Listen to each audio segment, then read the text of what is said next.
Oh, hi there. On this channel, I like to give a good balance of well-known pieces of lost media, along with some more obscure topics. So after talking about the best-known lost movie of all time, The Day the Clown Cried, I thought it'd be nice to look at some lesser-known lost movies that you might not have heard of, including amateur films by a major director, a sci-fi soccer epic by an early K-pop band, an absurd Anne Frank anime adaptation, and many more. So here are some of my favorite obscure lost films. If you have a bad habit, you know how hard it can be to break the cycle, but something that can make the process a lot easier is today's sponsor, Fume. Fume is an award-winning flavored air device, backed by physicians and supported by third-party studies, that satisfies your oral fixation through a passive diffusion system that uses no electronics, no vapor, no nicotine, no batteries, and no combustion. Just great-tasting flavored air that fills the void when trying to ditch a bad habit. Coming in a bunch of different flavors from crisp mint, orange vanilla, black licorice, and more. Fume has served over 300,000 customers, and you could be the next success story. For a limited time, use my code ALLTHINGSLOST to get your free topper. It's the perfect accessory for your Fume device. Slip it into the mouthpiece for a softer, warmer feel. It's chewable for all those who love to fidget and reusable. So head to tryfume.com. That's tryfum.com and use code ALLTHINGSLOST or scan the QR code on screen to get your free Fume topper when you order our Journey Pack today. Age of Peace. Age of Peace. Over the last decade or so, Korean pop music has exploded with international audiences. But before groups like BTS, Blackpink, or even the song Gangnam Style, there was H.O.T, High Five of Teenagers, a first-generation K-pop band who developed the formula we know today. Highly trained, attractive pop stars with music that blends multiple genres. This five-piece group was only together for 5 years, from '96 to 2001, breaking up due to a predatory record contract that saw the band only being paid $10,000 for every million albums sold. But at the peak of their success, in 2000, H.O.T made their film debut in South Korea's first 3D movie, Age of Peace. Dropped on July 15, 2000, Age of Peace features all 5 members of H.O.T and Dana, a future member of the K-pop group The Grace, who was unknown at the time.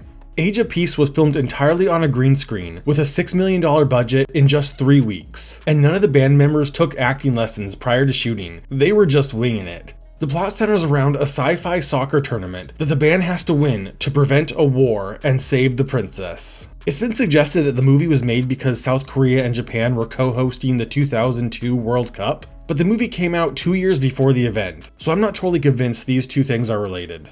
Even though H.O.T was very successful at the time, Age of Peace could only be shown in 3D theaters, and in 2001, there really weren't many with the tech to do so in their region, and the movie was a massive flop.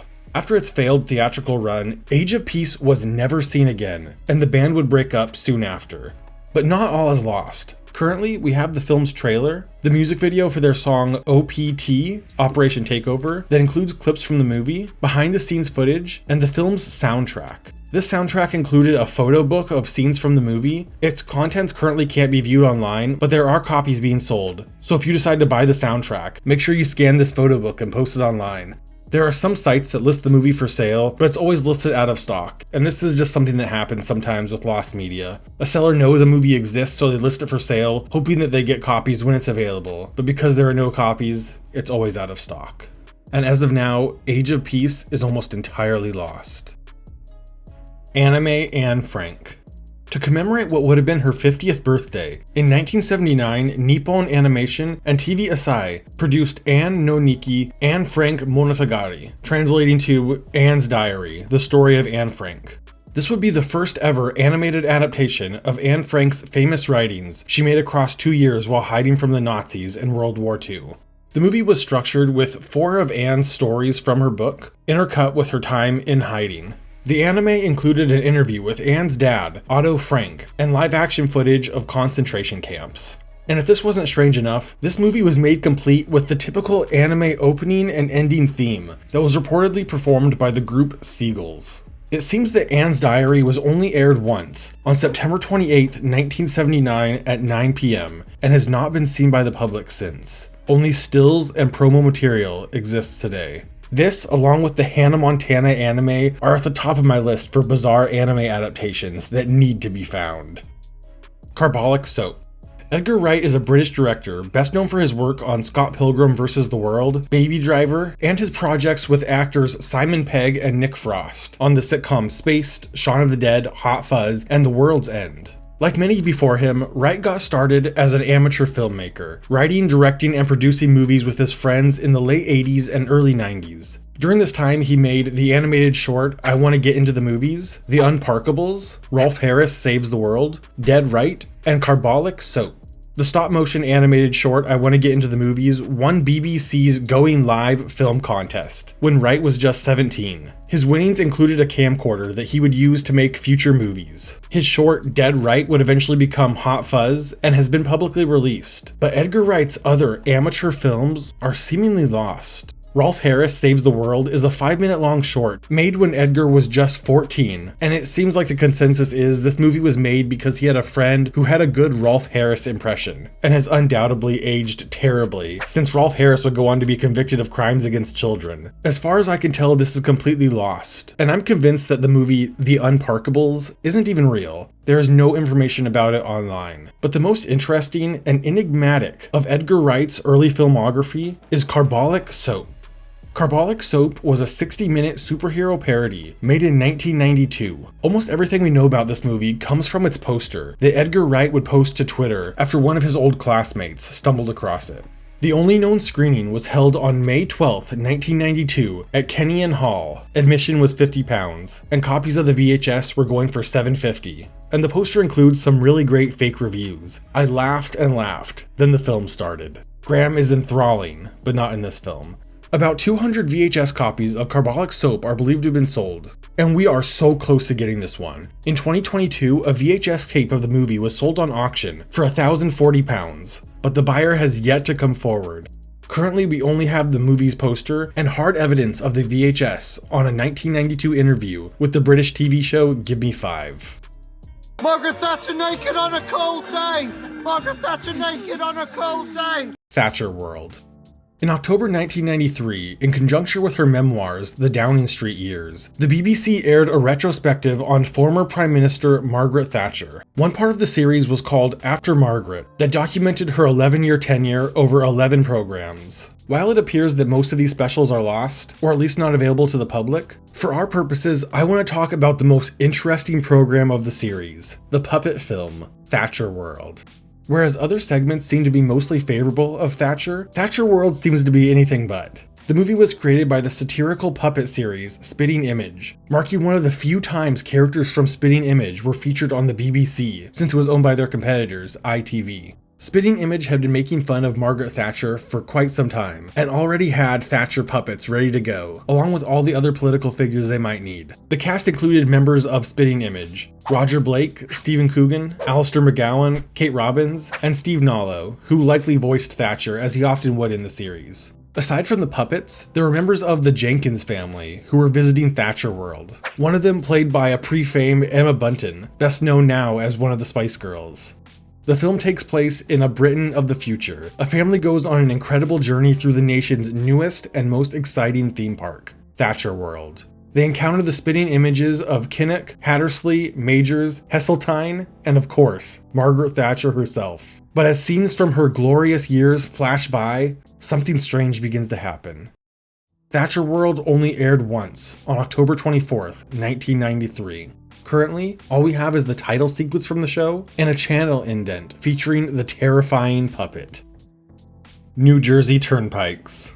This has been a movie I've wanted to talk about for a while. New Jersey Turnpikes is a 1999 basketball mockumentary directed by Brian Buckley. That's a loose adaptation of the 1990 novel Loose Balls by Terry Pluto, about the final days of the American Basketball Association before it was merged with the NBA in 1976. The movie starred Tommy Chong, Orlando Jones, Kelsey Grammer, and a young Jason Segel, who plays a Mormon basketball player who's never been around black people before. In the movie, the New Jersey Turnpikes are the worst team in the American Basketball Association during its final season. Only 4 teams from the ABA with the best audience attendance will be accepted into the NBA. The Turnpikes owner, played by Kelsey Grammer, who also serves as the movie's narrator, decides that instead of trying to get better at basketball, they need to orchestrate wild publicity stunts to draw in a crowd. These stunts include the team's mascot, a giant rat, being exorcised by a priest as part of an exorcist night that ends with the mascot being decapitated. A campaign to turn the Statue of Liberty around so New Jersey doesn't have to, quote, look at her big green ass. And another stunt where a team member auditions for a role in The $6 Million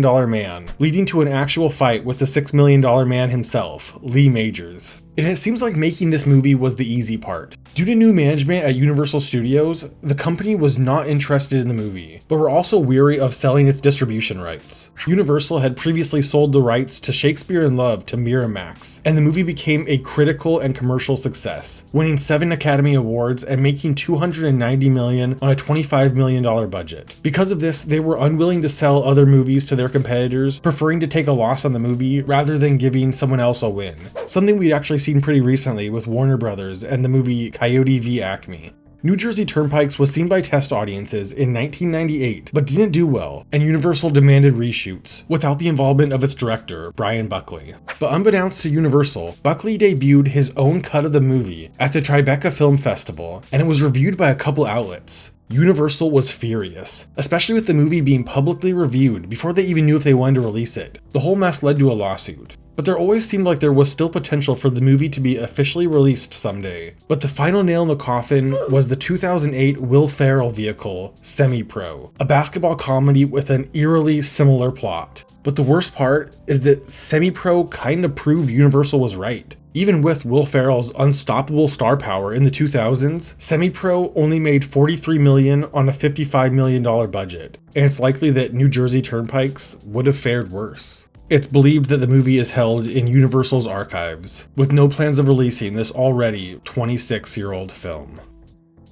Borderline High. Borderline High was a TV special created by YTV for Employment and Immigration Canada, funded with $25,000 from the federal Stay in School initiative. The movie was a blend of dramatizations and interviews with Canadian teens talking about dropping out of high school. The special was hosted by Alanis Morissette, who at this point in her career had only released 1 album and wouldn't reach international success for a few more years. In addition to hosting duties, she also acted as one of the students and performed her song Too Hot at the end in the halls of Borderland High.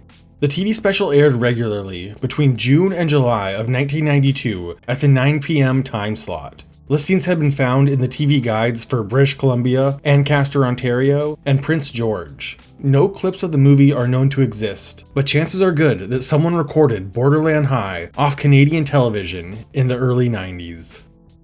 Why can't that be me? Guys care about looks. Not all guys. Kyle, I'm talking about real guys. Dreams in the Attic.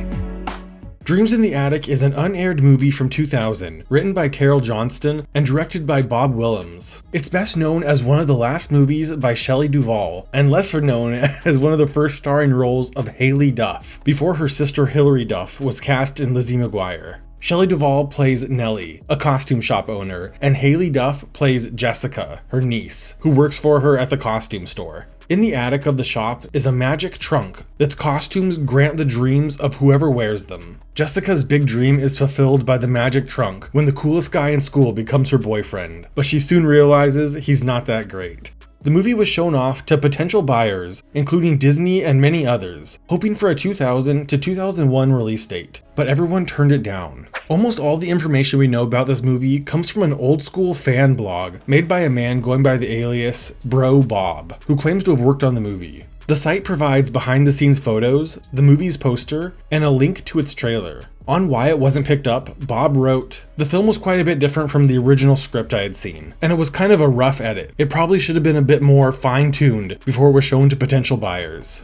IMDb lists a sequel to the movie called Costume Shop, starring Stephen Baldwin and Shelley Duvall in the leads. The project's even listed on Haley Duff's Wikipedia page. But IMDb is notoriously unreliable, and it seems like this was just a joke. The synopsis reads, Stephen Baldwin plays a sad, lonely, broken man who is bad at acting and at life, and his brother gets all the fame merely because he can actually act. Stephen must go on a magical journey to become less of a loser, and fails. So Costume Shop is fake, but Dreams in the Attic is very real, and since it was never picked up for distribution, there may not be any rights issues preventing someone from just dumping the movie online. And we can see one of Shelley Duvall's final performances. Temptations. In 2004, Mark Tolov directed Temptations, a rock musical adaptation of the German folktale Faust, about a man who makes a deal with the devil for earthly pleasures. Not to be confused with the Bollywood musical of the same name, also from 2004, this version of Temptations featured a cast of accomplished musical theater actors: Adam Pascal, Alice Ripley, Anika Noni Rose, Michael Cerveris, Orfeh, and most notably, an early performance by Zoe Saldana of Guardians of the Galaxy and the Avatar franchise. The movie was exclusively shot on a soundstage, mostly on green screen and sung live, rather than being lip-synced in post-production, the same approach that the movie adaptation of Les Mis would take years later. The only time the movie was seen by the public was in 2004 as part of the New York Musical Festival. In 2017, one of the film's producers, Carrie Barden, said they felt the product was unfinished and hoped to release the film soon. But I don't believe this for a second. There is no way this movie is coming out. We only have pictures from the movie and all the songs from the first act that were uploaded to Bandcamp. Gore. Gore is the most recent entry on this list, so you might think it's not a completely lost cause just yet. But there's one aspect that's gonna make this movie a hard sell. Its lead actor, Kevin Spacey.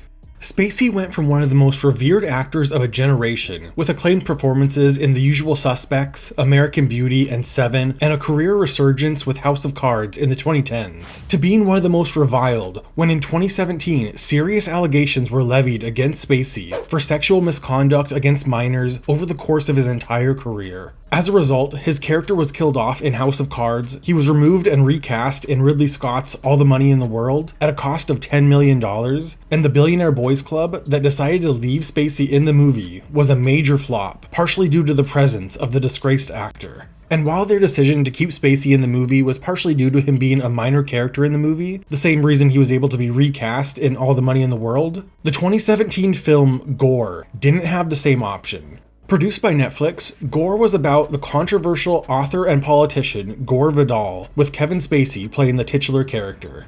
The movie had been completely shot and was towards the end of the editing process when news broke of the allegations. And on November 3rd, 2017, Netflix announced they were cutting ties with Spacey and canceling Gore. While Kevin Spacey's actions are a major factor in the movie being cancelled, there are some similarities between Spacey and Gore Vidal that, in my opinion, really make this movie unreleasable. In his lifetime, Gore Vidal had been accused of inappropriate relationships with minors, and the movie was not going to shy away from this either. In 2018, BuzzFeed got a hold of the film's script that contained numerous explicit scenes with young fans. The filmmakers claimed they had no advanced knowledge of Spacey's behavior and was only cast due to his star power and performance in House of Cards. Netflix reported a loss of $39 million on the movie. Some of those involved expressed interest in getting the film released. And yeah, I get it. Everyone who worked on the movie shouldn't have to see their hard work go unreleased just because one person turned out to be a monster. Given how prominent Spacey is in the film and the unnerving similarities, it's kind of impossible to overlook. Currently, nothing has been publicly released of Gore, save for this one unconfirmed behind-the-scenes photo that basically tells us nothing. Thank you so much for watching. As always, leave your suggestions in the comments for future videos, and I'll do my best to get to them, but it could take a while. Big shout out to my top tier Patreon supporters. Can you say Rocco Mafleur, Miss Dana, Odessa Honeycrisp, Vinny Cataldo, and Otterly Happy. Thank you all so much. This is Mike with All Things Lost. I'll see you soon.